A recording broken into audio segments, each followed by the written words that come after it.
नमस्कार। एसटीएस न्यूजमा स्वागत छ। म बिना शाही। समाचार सुरु गरौँ आजको प्रमुख प्रसंगबाट।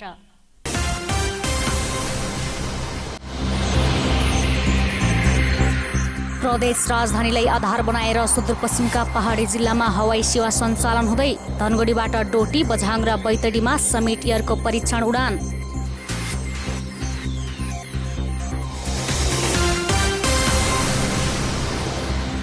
जीविका चलाउन गाह्रो भएपछि दशैंको मुखमै हजारौं नेपाली मुगलान पस्दै 1 महिनाको अवधिमा 40,000 भन्दा बढी सुदूरपश्चिमेली महामारीमै भारत गए।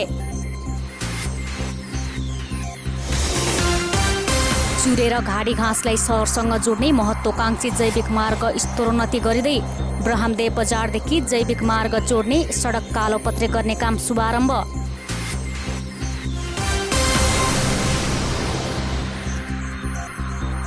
सुदूरपश्चिममा कडा लक्षण देखेका कोरोना संक्रमितको संख्या बढ्दै 3 जना गम्भीर बिरामीको सेतीको आइसियुमा उपचार हुँदै 1 जना अन्यन्त्रै रेफर।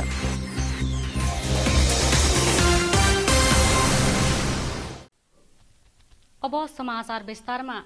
सुदूरपश्चिमका 3 पहाडी जिल्ला डोटी, बैतडी र बझाङमा नियमित हवाई सेवा सञ्चालनका लागि शनिबार परीक्षण उडान गरेको छ। सांस्कृतिक पर्यटन तथा नागरिक उड्डयन मन्त्री योगेन्द्र भट्टराई, संघीय सांसदहरू र प्रदेशका पर्यटन मन्त्री सहित 16 जना यात्रु लिएर धनगढीबाट उडेको समिट एयरको जहाजले पहाडका 3 विमानस्थलको परीक्षण गरेको हो। परीक्षण उडान सफल भए धनगढीलाई आधार बनाएर पहाडी जिल्लामा उडान सञ्चालन गरिनेछ। वर्षौंदेखि बन्द विमानस्थलको पुनर्निर्माण सकिएसँगै परीक्षण गरेको हो। परीक्षण सफल भए हप्ताको 2 वटासम्म उडान गर्न सकिने समिट एयरले जनाएको छ। संस्कृति पर्यटन तथा नागरिक उड्डयन मन्त्री योगेश भट्टराईले सुदूरपश्चिम प्रदेशका सबै जिल्लामा विमान पुग्ने दाबी गर्नुभयो। शनिबार धनगढी विमानस्थलमा मन्त्री भट्टराईले तत्काल पहाडका 3 जिल्लामा विमान पुग्ने र बाँकी जिल्लामा पनि विमान पुर्याउने योजना रहेको बताउनुभयो। पहिलो चरणमा बैतडी, डोटी र बझाङमा विमान सुरु हुने र त्यस लगत्तै दार्चुला र अछाममा पनि सुरु गर्ने सरकारको योजना रहेको उहाँले बताउनुभयो। बढी मालिका हैन, यो चाहिँ मानसरोवरको एउटा जाने नाका पनि भयो। त्यसरी धार्मिक सांस्कृतिक स्थलहरू छन्। इन्डियाको चाहिँ नैनीताल लगायतका नजिकका स्पोट छन्। यहाँबाट दिल्ली चाहिँ गाडीमै गए पनि 3-3.5 घन्टा पुगिन्छ। त्यसैले यो प्रादेशिक राजधानीको एयरपोर्टमा हामी एउटा विमानस्थललाई नाइट हल गरेको यही राख्यौँ। एउटा विमानस्थल यहाँ भयो भने प्रत्येक दिन यहाँबाट पहाडी इलाकामा फ्लाइट गर्न सक्छ। त्यो सरकारले राज्य नागरिकलाई दिनुपर्ने सेवा सुविधाको मुद्दा हो। त्यसैले हामी नेपाल वायु सेवा निगमबाट त्यो योजना पनि बनाउँदैछौँ। परीक्षण उडानमा मन्त्री भट्टराई सहित संघीय सांसदहरू र प्रदेशको उद्योग पर्यटन वन तथा वातावरण मन्त्री माया भट्ट समेत रहनु भएको छ। डोटीबाट निर्वाचित सांसद तथा प्रतिनिधि सभा सदस्य प्रेम आलेले पहाडी जिल्लामा नियमित उडान सुरु भए पर्यटन प्रवर्धनमा ठूलो सहयोग पुग्ने बताउनुभयो। उहाँले विमान सुरु गर्न पटक पटक संघीय सरकारलाई आग्रह गरेको बताउँदै परीक्षण उडानसँगै अब नियमित उडान सुरु गर्न पहल गर्ने बताउनुभयो। हामी मानसरोवरसम्म पुग्न सक्छौँ। शैलेश्वरी धार्मिक पर्यटन स्थल छ, उग्रतारा छ, त्यस्तै तपाईँको चाहिँ बडीकेदा धार्मिक पर्यटन स्थल छ, अनि बडी मादिका छ। यी यावत चाहिँ थुप्रै सम्भावना भएको सुदूरपश्चिम प्रदेशमा यदि यातायातलाई मात्र नभएर यो हवाई यातायात पनि हामीले सुचारू गऱ्यौँ भने यहाँको प्राइभेट एयरलाइन्स समिटले हप्तामा एउटा र पेसेन्जरको चाप हेरेर 2टासम्म फ्लाइट सञ्चालन गर्ने भनेर बझाङमा कम्तीमा हप्तामा 2टा, बैतडीमा 2टा र दिपाई डोटीमा 2टा गर्ने छलफल पनि भएको छ। सुदूरपश्चिमका पहाडी जिल्लामा गुणस्तरीय स्वास्थ्य सेवा नहुँदा धेरैले अकालमै ज्यान गुमाउनु पर्ने अवस्था छ। बझाङ, दार्चुला, अछाम लगायतका जिल्लाबाट धनगढी पुग्न निकै समय लाग्ने भएकाले पनि हवाई सेवा आवश्यक रहेको प्रदेशको उद्योग पर्यटन वन तथा वातावरण मन्त्री माया भट्टले बताउनुभयो। बन्द अवस्थामा रहेका विमानस्थलमा हवाई सेवा सञ्चालन भए स्वास्थ्य सेवासँगै त्यहाँको पर्यटकीय क्षेत्रको विकासमा पनि टेवा पुग्ने उहाँले बताउनुभयो। पहाडी जिल्लाको 3टा जिल्लामा हुँदैछ। त्यसले सुदूरपश्चिम प्रदेशको विकासमा टेवा पुर्याउँछ भन्ने हामीलाई लागेको छ। राम्रो सुन्दर हुने यी ठाउँलाई अनुभवको आगमन आउनुका लागि सहज वातावरण बन्नेछ। बाहेक जिल्लामा आउनु धेरै गाह्रो छ। बाजुरामा हप्ताको नियमित 2 उडान भइरहेको बताउँदै समिट एयर सुदूरपश्चिमका प्रमुख हर्कबहादुर मल्लले परीक्षण उडानपछि आएको नतिजा अनुरूप नै आफूहरूले सेवा सुचारू गर्ने बताउनुभयो। उहाँले बाजुराबाट राम्रै प्रतिक्रिया आएकाले उडान सेवालाई अझै प्रभावकारी बनाउने जानकारी दिनुभयो। अब योजना हजुरको सर्वप्रथम चाहिँ अब डिमान्ड हुन्छ, त्यहाँका जनताले चाहिँ माग आउनु पर्यो होइन। अनि त्यसपछि लिएर हप्तामा चाहिँ हामी 1 फ्लाइट गर्छौँ पहिला, त्यसपछि चाहिँ हामी चाहिँ 2 फ्लाइट, कसरी चाहिँ त्यहाँको चाहिँ डिमान्ड हुन्छ त्यो डिमान्ड अनुसार चाहिँ हामी फ्लाइट गर्छौँ। सबै बजानको साथीहरू अनि बैतडीको साथीहरूसँग, डोटीको साथीहरूसँग, त्यसपछि चाहिँ हामी फाइनल हजुरलाई चाहिँ विगत 25 वर्षदेखि बन्द रहेका विमानस्थल पुनर्निर्माण भएसँगै उडानका लागि तयारी गरिएको हो। त्योसँगै त्यहाँका व्यापार, शिक्षा, स्वास्थ्य तथा पर्यटकीय क्षेत्रको पनि प्रचार प्रसारसँगै विकास निर्माणले गति लिने अपेक्षा गरिएको छ। अनमोल भट्टराई, एसटीएस न्युज, धनगढी। नेपालीहरूको महान चाड दशैं सुरु हुन 15 दिन पनि बाँकी छैन। वर्षको सबैभन्दा ठूलो पर्व दशैं मान्न देश प्रदेश गएका नेपालीहरू यति बेला घर फर्किनु पर्ने हो। तर देशमा बढ्दो बेरोजगारको समस्याले दशैंको मुखमै विदेशीहरूको संख्या प्रतिदिन बढिरहेको छ। करिब 7 महिना अघि नेपाल र भारतमा एकसाथ कोरोना संक्रमण फैलिएपछि थुप्रै नेपाली स्वदेश फर्किए। आफ्नै देशमा 10 टङ्ग्रा खियाउने संकल्प बोकेर आएका युवा 7 महिनामै फेरि मुगलान पस्न बाध्य भएका छन्।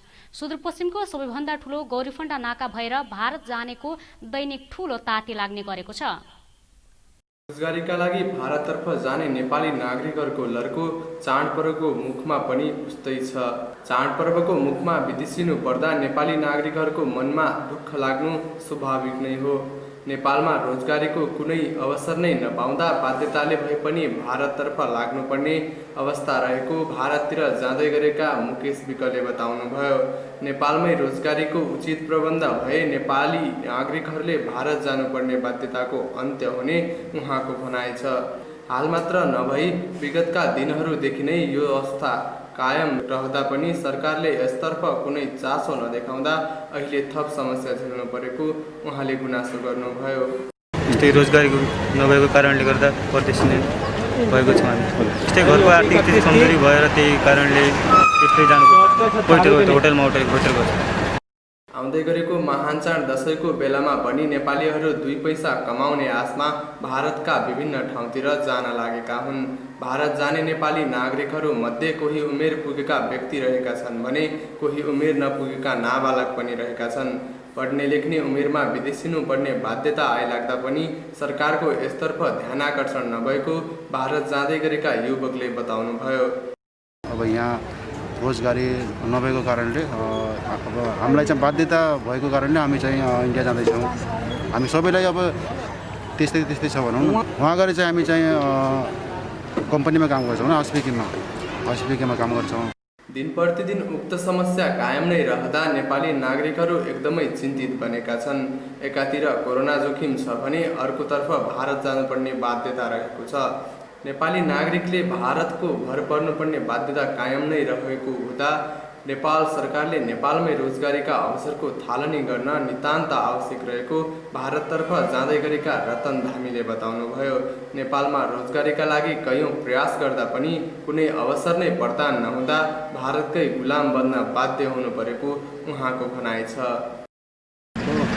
न रोजगारी मिल्छ न के मिल्छ होइन। अब भर्खरै आएकोमा न रोजगारी मिल्यो न केही मिल्यो होइन। पढ्न त अब 10-11 पढेको होइन। यसरी दिन प्रतिदिन नेपाली नागरिकहरूले विदेशिनु पर्दा एकदमै चिन्ताको विषय बनेको उहाँहरू बताउनुहुन्छ। नेपाली नागरिकले नेपालमै केही गर्न चाहँदा पनि सरकारले कुनै सहयोगको भावना नै नदेखाएको उहाँहरूको गुनासो छ। कञ्चनपुरको चुरे क्षेत्रलाई सहरसँग जोड्ने महत्त्वकांक्षी धार्मिक पर्यटकीय जैविक मार्ग स्तरोन्नतिको काम सुरु भएको छ। नगरको समग्र र समानुपातिक विकासको लागि भीमदत्त नगरपालिकाले चक्रपथको अवधारणामा सो सडक बनाएको हो। ब्रामदेव बजारदेखि जैविक मार्ग जोड्ने सडक कालोपत्रे गर्ने काम सुरु भएको हो। भीमदत्त नगरभित्र रहेका धार्मिक पर्यटकीय क्षेत्रहरूलाई जोड्ने मुख्य लक्ष्यका साथ परिकल्पना गरेको चक्रपथ अन्तर्गत ब्राह्मदेव बजारदेखि जैविक मार्ग जोड्ने 630 मिटर सडक कालोपत्रे गर्ने काम शुभारम्भ भएको छ। नगर प्रमुख सुरेन्द्र विष्टले सडक कालोपत्रे कार्यको शिलान्यास गर्दै सो सडक स्तरोन्नतिपछि चुरे क्षेत्रको जनजीवन सहज हुने विश्वास व्यक्त गर्नुभयो। निकट भविष्यमा निर्माण हुने महाकाली करिडोरको 0 पोइन्ट छुने गरी सडक निर्माण भएकोले यसको अत्यन्तै ठूलो महत्त्व रहेको उहाँले बताउनुभयो। भारतको प्रसिद्ध पूर्णागिरी दर्शनपछि सिद्ध बाबाको दर्शन गर्ने भक्तजनहरूलाई महाकालीदेखि कैलालीको गोदावरी हुँदै कर्णालीसम्मका धार्मिक क्षेत्रहरूसँग जोड्ने परिकल्पनाले छिट्टै साकार रूप लिने उहाँले बताउनुभयो। यो बाटोको महत्त्व यस अर्थमा छ कि महाकाली कोरिडोर जुन सुरु हुँदैछ 11 किलोमिटर भीमदत्त नगरपालिकाभित्र पर्छ, जुन महाकाली कोरिडोर बर्मदेवदेखि तिङ्करसम्मको कुरा छ। त्यसो भयो भने यो एउटै बाटो त्रिदेशीय बाटो बन्छ। एउटा बाटो 3 देश भएर जान्छ र त्रिदेशीय नाकाका रूपमा विकास गर्न जाँदैछौँ। हो त्यसै सन्दर्भमा हामीले महाकाली, गोदावरी र कर्णालीसम्म धार्मिक पर्यटन मार्ग सुरुवात गरेका छौँ। भीमदत्त नगरपालिकाले 15 किलोमिटर बाटो पुरा गरेर अहिले कालोपत्रेको काम सुरु गरेका छ। अस्ति मात्रै हामीले त्यसको शुभारम्भ गरेका थियौँ, यहाँहरू हामी सबै थियौँ।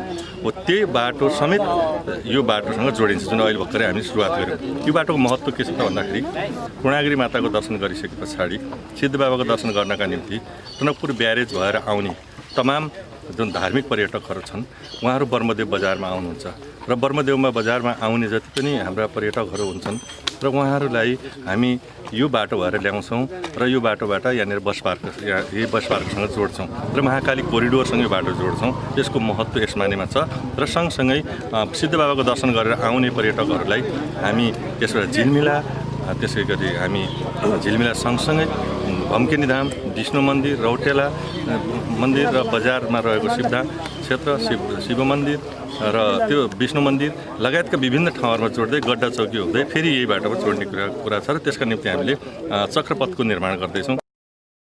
घाँडी घाट क्षेत्रमा सडक विस्तार भएपछि स्थानीयले बजारसम्म आउन सहज अनुभव गरेका छन्। भीमदत्त नगरपालिकाले गत आर्थिक वर्षमा छुट्याएको बजेटबाट हाल 630 मिटर सडक निर्माण भइरहेको हो। नगरपालिकाको उत्तरी क्षेत्रमा सडक विस्तार गर्ने निम्ति अनुरूप काम भइरहेको भीमदत्त नगरपालिकाका इन्जिनियर हिमाल सिंह यारले जानकारी दिनुभयो। भीमदत्त नगरपालिकाले गत आर्थिक वर्षमा यो भीमदत्त नगरपालिका वडा नम्बर 9 यो बरमदेव बजार क्षेत्रमा कालोपत्रे सडक गर्ने भने 2 करोड 27 लाख रुपियाँ बजेट विनियोजित भएको थियो र उक्त बजेटबाट नै गत आर्थिक वर्षमा नै हामीले ठेक्का व्यवस्थापन गरिकन यो आर्थिक वर्षमा सम्झौता सम्पन्न गरेका छौँ। खास गरी यो अहिले भीमदत्त नगरपालिकाले यो हाइवे उत्तरका महेन्द्र राजमार्ग उत्तरका केही वडाहरूमा जुन सडक यातायातको पहिला पहुँच थिएन त्यसलाई चाहिँ विस्तार गर्ने रणनीति अनुसार अहिले हामीले यो वडा नम्बर 9 देखि वडा नम्बर 1 सम्म चाहिँ यो धार्मिक पर्यटकीय मार्गको चाहिँ हामीले काम सुरु गरिसकेका छौँ। ग्रामीण क्षेत्रमा सडक बनेपछि स्थानीयलाई उत्पादन बजारसम्म पुर्याउन सजिलो भएको छ। निर्माण व्यवसायी चन्द्रसिंह कार्कीले 1 वर्षभित्र निर्माण सम्पन्न गर्ने ठेक्का सम्झौता भए पनि तोकिएको समयभन्दा पनि छिट्टै काम सम्पन्न गर्ने प्रतिबद्धता व्यक्त गर्नुभयो। यो ठेक्का चाहिँ राखी कैलाश जेबी कञ्चनपुर भीमदत्त नगरपालिका 6 को ठेक्का सदर भएको छ। अनि यो चाहिँ हाम्रो यो सुरुवात भनेको 2077 साल 6 महिना 16 गतेदेखि आजदेखि हुँदैछ। यसलाई चाहिँ 2078 साल 6 महिना 2 गते कार्य सम्पन्न गरिसक्नुपर्ने हो र यो कार्य म समयभन्दा अगावै 3-4 महिना अगावै नै यो कार्य सम्पन्न गरेर सबैलाई यो पुरै नगरवासी यो चक्रपथको जुन मेयर साहबले यो सपना देख्नु भएको छ यो चक्रपथ सञ्चालन गर्ने भन्ने, यसलाई समयभन्दा पूर्व नै म यो काम सम्पन्न गरेर मेरो तर्फबाट गर्नुपर्ने सबै काम समयभन्दा 3-4 महिना अगावै सम्पन्न गरेर नगरपालिकालाई हस्तान्तरण गर्छौँ। मूल्य अभिवृद्धि कर बाहेक 1 करोड 95 लाखमा 2078 असोज 2 गतेभित्र काम सम्पन्न गर्ने गरी कैलाश राखी जेवीले सडक कालोपत्रीको ठेक्का पाएको हो। देशभर शनिबार 2120 कोरोना संक्रमित थपिएका छन्। स्वास्थ्य तथा जनसङ्ख्या मन्त्रालयले गरेको नियमित मिडिया ब्रिफिङमा प्रवक्ता डाक्टर जागेश्वर गौतमले विगत 24 घण्टामा 2044 संक्रमित कोरोना मुक्त भएको बताउनुभयो। हाल देशभर 21,302 सक्रिय संक्रमित रहेका छन्। एसटीएस न्युजमा अब एकैछिन ब्रेकमा जानुअघि प्रमुख समाचार पुनः एकपटक।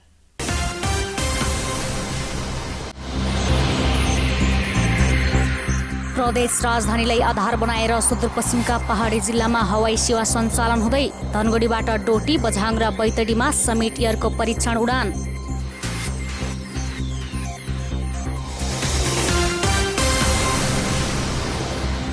जीविका चलाउन गाह्रो भएपछि दशैंको मुखमै हजारौं नेपाली मुगलान पस्दै 1 महिनाको अवधिमा 40,000 भन्दा बढी सुदूरपश्चिमेली महामारीमै भारत गए।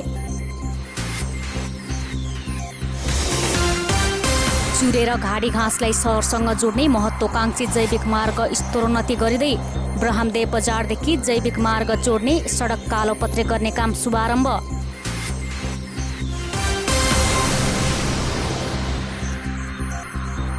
सुदूरपश्चिममा कडा लक्षण देखेका कोरोना संक्रमितको संख्या बढ्दै 3 जना गम्भीर बिरामीको सेतीको आइसियुमा उपचार हुँदै 1 जना अन्यन्त्रै रेफर।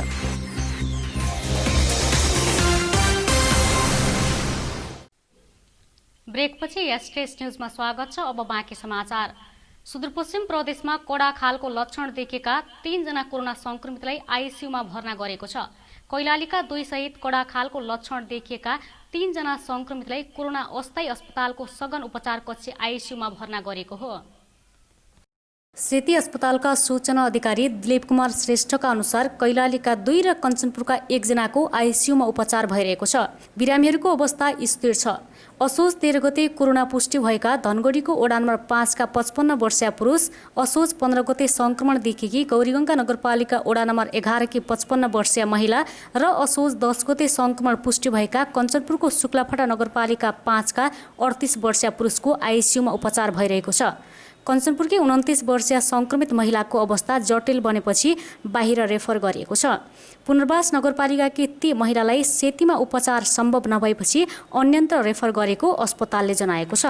यसैबीच भेरी अस्पताल नेपालगञ्जमा उपचार धनगढीकी 25 वर्षीय युवतीको कोरोना संक्रमणबाट मृत्यु भएको छ। नेपालगञ्ज उपमहानगरपालिका 9 मा डेरा गरी बस्ने 25 वर्षीय युवतीको स्थायी घर धनगढी उपमहानगरपालिका वडा नम्बर 2 सन्तोषी टोल हो। स्वास्थ्यमा समस्या देखिएपछि भदौ 29 गते कोरोना परीक्षणका लागि स्वाब दिएको र 30 गते रिपोर्ट पोजिटिभ आएपछि अस्पताल भर्ना गरेको थियो। यता कैलालीको तेघर स्थित नेपाली सेनाको ब्यारेकमा कार्यरत थप 32 सैनिकमा कोरोना भाइरसको संक्रमण पुष्टि भएको छ। सेती प्रादेशिक अस्पतालमा गरिएको परीक्षणमा भवानी दलगण तेघरी ब्यारेकमा कार्यरत थप 32 जना सैनिकमा कोरोना पुष्टि भएको हो। यसअघि असोज 11 गते तेघरी ब्यारेकमा कार्यरत 13 जना सैनिकमा कोरोना पुष्टि भएको थियो। यो सँगै तेघरी ब्यारेकमा संक्रमित सैनिकको संख्या 45 पुगेको छ। सुदूरपश्चिममा कोरोना संक्रमितको संख्या 8,000 नजिक पुगेको छ। केही दिन यता संक्रमितको संख्या लगातार बढिरहेको छ। निषेधाज्ञाको बेला संक्रमण घटे पनि लकडाउन खुकुलो भएसँगै संक्रमितको संख्या बढेको छ। स्वास्थ्य मन्त्रालयले सबैभन्दा बढी कैलालीमा 2,500 भन्दा बढी व्यक्तिमा कोरोना संक्रमण देखिएको जनाएको छ भने दार्चुलामा सबैभन्दा कम 111 जनामा कोरोना पुष्टि भएको छ। तर सुदूरपश्चिमको स्वास्थ्य निर्देशनालयको तथ्याङ्क अनुसार प्रदेशमा संक्रमितको संख्या 7,495 मात्रै पुगेको छ। स्वास्थ्य निर्देशनालयले सार्वजनिक गरेको विवरणमा भने सुदूरपश्चिम घर भएर अन्यन्त्रै बसोबास गर्दै आएका संक्रमितको संख्या उल्लेख नगरेको जनाएको छ। निर्देशनालयको तथ्याङ्क अनुसार कैलालीमा संक्रमितको संख्या 2,600 नागेको छ। कैलालीमा 2,638 जना संक्रमित छन्। उनीहरूमध्ये 2,112 जना संक्रमण मुक्त भएर घर फर्केका छन्। यस्तै डोटीमा 1,102 जना, अछाममा 1,079 जना, कञ्चनपुरमा 819 जना, बझाङमा 549 जना, बाजुरामा 453 जना, बैतडीमा 420 जना, डडेलधुरामा 357 जना र दार्चुलामा 97 जनामा संक्रमण पुष्टि भएको छ। संक्रमण पुष्टि भएका मध्ये 6,474 जना संक्रमण मुक्त भएका छन् भने 22 जनाको मृत्यु भएको छ। यसैबीच कैलालीमा 7 जना थुनुवा सहित थप 11 प्रहरीमा कोरोना भाइरसको संक्रमण पुष्टि भएका छन्। हालसम्म डिस्चार्ज हुनेको संख्या 60,996 पुगेको छ। पछिल्लो 24 घण्टामा 14,739 जनाको PCR परीक्षण गरिएको स्वास्थ्य मन्त्रालयले जनाएको छ। हाल देशभर 21,234 जना सङ्क्रमित रहेका छन् भने 4,885 जना क्वारेन्टिनमा छन्। स्वास्थ्य तथा जनसङ्ख्या मन्त्रालयले गरेको नियमित मिडिया ब्रिफिङमा पछिल्लो एक दिनमा काठमाडौँमा मात्रै 1,280 जना कोरोना सङ्क्रमित थपिएको प्रवक्ता प्राध्यापक डाक्टर जागेश्वर गौतमको छ। सेतीको प्रयोगशालामा गरिएको परीक्षणमा विभिन्न मुद्दामा अनुसन्धानका लागि पक्राउ परेका 7 थुनुवामा कोरोना पुष्टि भएको प्रहरी प्रवक्ता प्रतीक विष्टले बताउनुभयो। कोरोना पुष्टि भएका 7 जनालाई छुट्टै हिरासतमा राखिएको छ। प्रहरी कार्यालयमै कार्यरत थप 11 प्रहरीमा समेत कोरोना पुष्टि भएको छ। कैलालीको गौरीगङ्गा नगरपालिकाका मेयर भीमबहादुर देउबालाई कोरोना भाइरसको सङ्क्रमण पुष्टि भएको छ। केही दिन अघि नगरपालिकाका प्रमुख प्रशासकीय अधिकृतलाई सङ्क्रमण देखिएपछि मेयरसहित अरू कर्मचारीको पनि कोरोना जाँच गरिएको हो। कञ्चनपुरमा प्रहरीले अपराध नियन्त्रणका लागि सक्रियता बढाएको छ। चाडपर्वको मुखमा भन्सार छलेर आयात बढेको छ भने विभिन्न ठाउँमा जुवा तास खेल्ने क्रम पनि बढेको छ। गैरकानुनी क्रियाकलाप नियन्त्रण गर्न प्रहरी सक्रिय भएपछि भन्सार छलेको सामान तथा जुवाडेहरूलाई पक्राउ गर्न प्रहरी सफल भएको छ। कञ्चनपुरमा प्रहरीले भन्सार छलीका 76,000 बढीको सामान बरामद गरेको छ। बेलौरी नगरपालिका वडा नम्बर 10 को सडक घाट र भीमदत्त नगरपालिका क्षेत्रबाट 76,720 बराबरका भन्सार छलीका सामान बरामद गरेको प्रहरीले जनाएको छ। प्रहरी प्रवक्ता अमर थापाले विभिन्न मितिमा बेलौरी नगरपालिकाको सडक घाट क्षेत्रबाट पानी तान्ने मोटर, नलबुट लगायतका हार्डवेयरका सामान, झुम्का, सुपर पावर तम्बाकु, बिडी, चिनी गरेर 67,680 मूल्यका सामान बरामद गरेको बताउनुभयो। भीमदत्त नगरपालिका वडा नम्बर 13 को झुलुङ्गे क्षेत्रबाट पंखा, स्विच, होल्डर लगायतका 9,040 मूल्य पर्ने अवैध सामान बरामद गरी आवश्यक कारबाहीका लागि गड्डाचौकी भन्सार कार्यालयमा बुझाएको समेत प्रहरी नायब परीक्षक थापाले बताउनुभयो। यस्तै भीमदत्त नगरपालिका 10 गड्डाचौकी स्थित गोपाल कार्कीले सञ्चालन गरेको कार्की होटल एन्ड लजमा जुवा खेल्दै गरेका 12 जनालाई प्रहरीले पक्राउ गरेको छ। प्रहरीले उनीहरूको साथबाट 45,600 रुपियाँ समेत बरामद गरेको जनाएको छ। कञ्चनपुरका प्रहरी नायब परीक्षक थापाले होटल सञ्चालक 38 वर्षीय गोपाल कार्की, भीमदत्त 11 का 50 वर्षीय पदम बोहरा, 63 वर्षीय पदम सिंह खत्री, 42 वर्षीय देवराज ओझा, 56 वर्षीय कमल गुरुङ, 48 वर्षीय रणसिंह सुनार पक्राउ परेको जानकारी दिनुभयो। यस्तै वडा नम्बर 10 का नरेन्द्र सुनार, 38 वर्षीय नन्दराज जोशी, 49 वर्षीय दिल्लीराज जोशी, 25 वर्षीय दीपक राज जोशी, वडा नम्बर 6 का 38 वर्षीय शङ्कर पाण्डे र वडा नम्बर 9 का 40 वर्षीय करण सिंह कार्कीलाई पनि नियन्त्रणमा लिएको प्रहरीले जनाएको छ। दार्चुलाका 9 स्थानीय तहमा 61 वडामध्ये 6 स्थानीय तहका 19 वडामा सचिव छैनन्। जनप्रतिनिधि निर्वाचित भएको 3 वर्षसम्म पनि कर्मचारी पठाउन नसक्दा वडाका कामकाज प्रभावित भएका छन्। वडामा सचिव नभएपछि सचिवका गाविस प्राविधिकहरूलाई सचिवको जिम्मेवारी दिएर काम भइरहेको छ। दार्चुलाका स्थानीय तहमा दरबन्दीका सचिव नहुँदा कुनै सचिवले 2 वडा र प्राविधिकले पनि दोहोरो जिम्मेवारीमा काम गर्नु परेको छ। सदरमुकाम खलङ्गासँग जोडिएको महाकाली नगरपालिकाको वडा नम्बर 1 र वडा नम्बर 7 मा वडा सचिव छैनन्। शैलेशेखर नगरपालिकाको वडा 7 सचिव विहीन छ। नगरपालिकाको वडा नम्बर 1, 2, 4, 5, 6, 8 र 9 मा वडा सचिवको दरबन्दी रिक्त रहेको शैलेशेखर नगरपालिकाका निमित्त प्रमुख प्रशासकीय अधिकृत सुरेन्द्र बहादुर विष्टले बताउनुभयो। हाल नगरपालिकाको वडा नम्बर 3 र 7 मा मात्रै वडा सचिव कार्यरत छन्। यस्तै लेकम गाउँपालिकाको वडा नम्बर 1 सचिव विहीन बनेको छ। गाउँपालिका अध्यक्ष परमानन्द जोशीका अनुसार वडा नम्बर 2 मा सचिव छैनन्। नौगाड गाउँपालिकाको वडा नम्बर 4 सचिव विहीन बनेको छ। वडा सचिव नहुँदा अहिले कामकाजमा समस्या भएको गाउँपालिकाका अध्यक्ष प्रेम सिंह धामीले बताउनुभयो। अपिहिमाल गाउँपालिकाका 2 वडा सचिव विहीन बनेका छन्। गाउँपालिकाको वडा नम्बर 1 र वडा नम्बर 5 सचिव विहीन रहेको गाउँपालिकाका अध्यक्ष धर्मानन्द मन्यालले जानकारी दिनुभयो। मालिकार्जुन गाउँपालिका 5 वडा सचिव विहीन बनेको छ। गाउँपालिकाको वडा नम्बर 1, 2, 4, 5, 6 मा सचिव नभएको गाउँपालिकाका अध्यक्ष नरेन्द्र सिंह धामीले बताउनुभयो। सचिव नभएका वडामा अहिले प्राविधिकहरूले काम गरिरहेका छन्। दार्चुलाको मारमा, दुहु र ब्यास गाउँपालिकामा भने सचिवको दरबन्दी पूर्ति भएको छ। यता डडेलधुराको गन्याबधुरा गाउँपालिकाले डडेलधुरा अस्पताललाई 10 लाखको चेक हस्तान्तरण गरेको छ। गाउँपालिकाले अस्पतालमा सञ्चालन भएको PCR ल्याब सञ्चालन, सङ्कट समाधान तथा जनशक्ति व्यवस्थापनका लागि शुक्रबार अस्पताललाई चेक हस्तान्तरण गरेको हो। कोरोना नियन्त्रण तथा रोकथाम गर्ने उद्देश्यले स्थापना भएको प्रयोगशालालाई अझ व्यवस्थित गर्नका लागि गन्याबधुरा गाउँपालिकाले अस्पताललाई 10 लाख रुपैयाँ सहयोग गरेको गाउँपालिकाका अध्यक्ष नवल मल्लले बताउनुभयो। यसअघि आफ्नो प्रतिबद्धता अनुसार अमरगढी नगरपालिकाले 20 लाख, नवदुर्गा गाउँपालिकाले 10 लाख सहयोग गरिसकेका छन्। धनगढी उपमहानगरपालिका वडा नम्बर 3 मा रहेको गैर संरक्षण केन्द्रकी उपाध्यक्ष रेखा चन्दको गैर संरक्षण सम्बन्धी एक गीत सार्वजनिक भएको छ। यस क्षेत्रमा रहेका गैर संरक्षण कर्मीहरू र अन्य मनकारी व्यक्तिहरूको उपस्थितिमा गीत विमोचन कार्यक्रमको आयोजना गरेको हो। शहरीकरणको विकाससँगै पशु चौपायाहरू बेसहारा भएका छन्। जथाभावी रूपमा छाडिएका पशु चौपायाहरूको दृश्यलाई समेटेर उक्त गीतको भिडियो समेत तयार पारिएको छ। गौ संरक्षण केन्द्रकी उपाध्यक्ष रेखा चन्दको स्वर, शब्द र अभिनय रहेको सन्देशमूलक गीतमा छाडा पशु चौपायाको दृश्यलाई प्राथमिकता दिइएको छ। गौ संरक्षणप्रति कसैले पनि ध्यान नदिएको भन्दै चिन्ता व्यक्त गरिएको छ। गाईले दुध दिन छाडेपछि पाल्न छाड्ने प्रवृत्ति जताततै हाबी हुँदै गएको छ, जसले गर्दा हिन्दू धर्मावलम्बीका लागि बहुउपयोगी मानिने गाईको अस्तित्व नै सङ्कटमा परेको छ। यति मात्र होइन, हिन्दू धर्मका अनुसार गाई गौमाताका नामबाट समेत चिनिन्छ। तर नयाँ पुस्ताहरू यसप्रति गम्भीर नभएको भन्दै चन्दले गुनासो गर्नुभयो। उहाँले गौ संरक्षणमा आफ्नो जीवन नै समर्पित गरेको बताउँदै कसैले पनि गौमाताको हत्या र बेसहारा बनाउन नहुने बताउनुभयो। मेरो चाहना गाईलाई बचाउने मात्र हो, मेरो सुरक्षा गर्ने मात्र मेरो कर्तव्य हो। मेरो दाजुभाइ दिदीबहिनीले मलाई यति सहयोग गरिबक्सेकोमा म भाग्यमानी रहेछु। हटपट होटलका केशव बहादुर चन्द्रज्यूले पनि मलाई यति उपहार गरिबक्स्यो। गौमाताको बेहाल यहीँबाट सुध्रियोस्, यो हल नपुण्यका हुँदै जाओस्।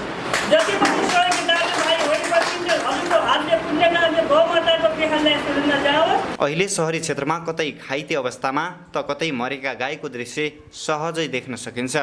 पशु चौपाया व्यवस्थापनप्रति व्यवस्था बढ्दै जाँदा यो समस्या झनै जटिल बन्दै गएको छ। धनगढी मुख्य बजार क्षेत्रमा पनि पशु चौपायाहरू जताततै देख्न सकिन्छ।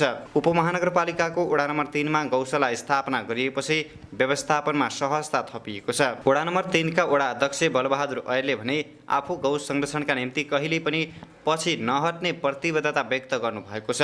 उहाँले गौ संरक्षणका लागि उपमहानगरपालिकाबाट पर्याप्त सहयोग नपाएको पनि गुनासो गर्नुभयो। मैले पनि उहाँहरूलाई मबाट हुने सहयोग म पनि गर्छु। अवस्था एकदमै नाजुक छ। धनगढी उपमहानगरपालिकाले गौशाला व्यवस्थापनमा थुप्रै पैसाहरू लगानी गर्यो र त्यो पैसाको जति पैसा धनगढी उपमहानगरपालिकाले गौ संरक्षणको लागि खर्च गरेको छ त्यसको परिणाम चाहिँ रिजल्ट चाहिँ राम्रो आएन। त्यो तपाईँहरूलाई हामीले सबैले बुझेको कुरा छ। 4 करोडदेखि 5 करोड रुपियाँ चाहिँ धनगढी उपमहानगरपालिकाले चाहिँ खर्च गरेको छ र त्यसमा धनगढी उपमहानगरपालिका वार्ड नम्बर 3 मा जम्मा 5 लाख रुपियाँ दिएको छ धनगढी उपमहानगरपालिका र प्रदेश सरकारले 22 देखि 23 लाख रुपियाँ सपोर्ट गरेको छ। अब हाम्रो त वडाको सानो बजेट आउँछ, हामीले सके आफ्नो अनुसारले चाहिँ बजेट विनियोजन गरेकै छौँ। छाडा चौपाया व्यवस्थापन सहरी क्षेत्रको हकमा चुनौतीका रूपमा स्थापित भएको छ। सार्वजनिक भिडियोमा प्रस्तुत गरिएका दृश्यले धेरैलाई प्रभावित पार्ने अपेक्षा गरिएको छ। Arjun Bohra, STS news, Dhangadhi. समाचार सक्नुहोगी, अन्तमा मुख्य समाचार पुनः एकपटक।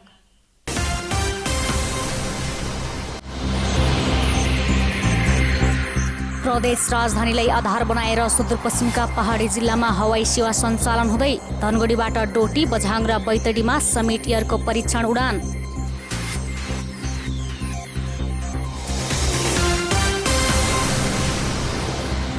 जीविका चलाउन गाह्रो भएपछि दशैंको मुखमै हजारौं नेपाली मुगलान पस्दै 1 महिनाको अवधिमा 40,000 भन्दा बढी सुदूरपश्चिमेली महामारीमै भारत गए। चुरेर घाडी घाँसलाई सहरसँग जोड्ने महत्त्वकांक्षी जैविक मार्ग स्तरोन्नति गरिँदै ब्रह्मदेव बजारदेखि जैविक मार्ग जोड्ने सडक कालोपत्रे गर्ने काम शुभारम्भ।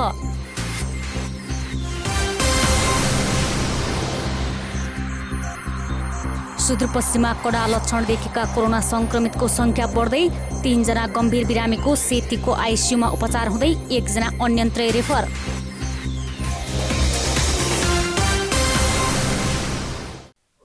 हवस् त, अहिलेलाई समाचार सकियो। हामी सबैलाई बिदा दिनुहोस्। नमस्कार।